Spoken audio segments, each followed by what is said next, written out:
Hi, I'm Joylynn Blake, and I'm with John Mays, author of all these gorgeous books, and many more that aren't pictured, and the latest one, Environmental Science, that we're really excited about.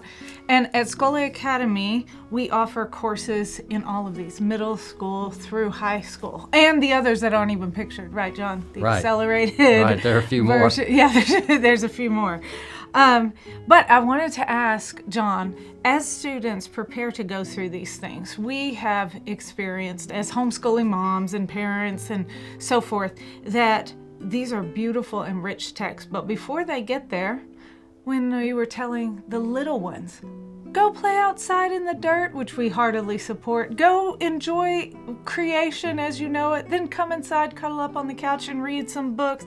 That's essentially a wonderful elementary homeschooling curriculum. But we've kind of considered that maybe a little bit more structure ramping up to these studies in these through middle school, life, physical, earth science, and all these high school level books, that an elementary science would be valuable. So I wanted to get your perspective on, say, Scholé Academy wanted to offer science for beginners, for elementary students, something like that. What kind of things would be valuable for students to take away from that to prepare them for something like this? You can never get enough of reveling in God's creation, right? And science, that's what it is. It's the study of God's creation. And it is endlessly fascinating. Everything you learn makes you want to learn something else or go more deeply into what you're looking at. So that can't start early enough. It occurs to me that I am just completing, today in fact, a new video series for Classical U.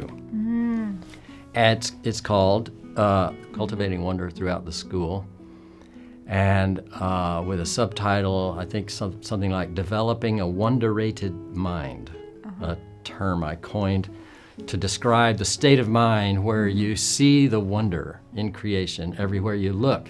And anyway, that video series would probably give you a lot of ideas for things you could do, because I have in there episodes talking about ideas for elementary school, ideas for middle school, ideas for high school, but things like spending time out in nature sketching, or making observations and then sketching them, and then using apps, for example, on your phone to identify birds from their songs or plants.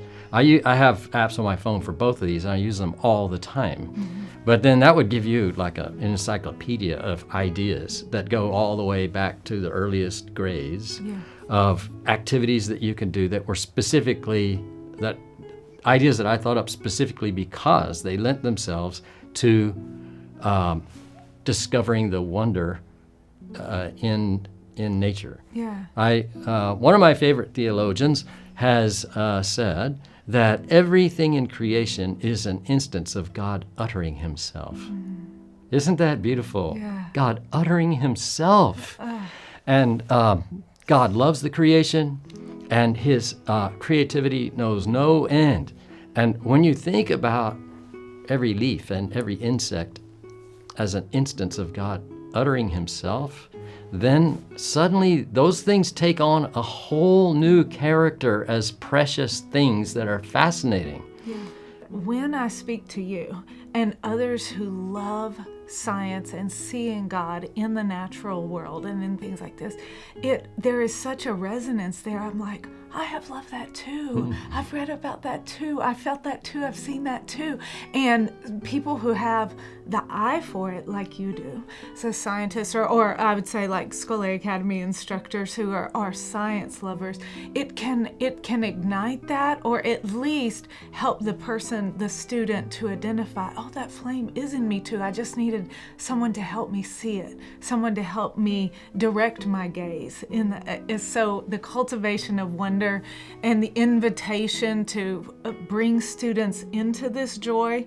And if you need any kind of practical incentive, I would say too that we've gotten feedback from people who finish the studies of Novare line, especially in high school program where they're doing the lab reports, and they get to college, and then those college professors are like, they were the one student in my class who knew how to do a lab, report. I hear that anecdote over and over. Yeah. Usually yeah. a student wants to come up and tell me what happened, but Yeah. I already know the story because I've heard it so many times.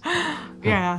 So thank you so much, John, for helping to inspire us. And then I really do invite you as a homeschooling parent to consider if your time doesn't allow it, or if you just think, entrusting your child to someone who does have this vision of wonder and delight and joy in the creation, and then can create that spark in your own child, it is so worth the investment. So I invite you to consider it. Thank you, John. My pleasure.